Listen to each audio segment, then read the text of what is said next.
In this video, I will solve your doubts about how to make your own cape in Minecraft Pocket Edition and whether or not it is possible to do this. In this video, I'm going to be talking about the mobile version of Minecraft Bedrock specifically. So, in Minecraft Pocket Edition, on any mobile device, is it possible for you to make your own cape? Well, as you might be aware, if you are signed in with a Microsoft account, you will be able to access your dressing room, choose from any of these presets here for the characters, and when you choose the option to edit the character, one of the menus at the left is going to be the capes menu, where you can see all of the capes that you currently have attributed to your character. You will be able to tap on any of the capes that you see here on your account and choose the option to equip them. So once you equip any capes, they will be displayed on your character. You will be able to see them, and other players, if you are playing on multiplayer, will also be able to.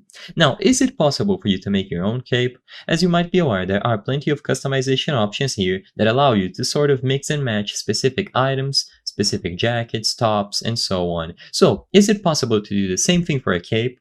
Well, you will notice that the only thing available in this menu is the option to see the capes that you have on your account and then either equip or de-equip them. So as it stands today, what is the answer to the question in the title of this video? Well, sadly, capes are very limited, and in Bedrock Edition on mobile, it is very hard to actually find the options related to creating one. On PC, you can sort of utilize mods and they will allow you to make custom capes, but there are some limitations. Only you will be able to see the capes that you make. Others online will not be able to, and often you have to download mods and use a lot of editing software. Because of this, it takes a while and I won't be able to show you the full process. And because the Minecraft Bedrock Edition on mobile is much more limited, it's not as easy to make a custom cape. So as it stands today, you have to use any of the capes that you see on this window.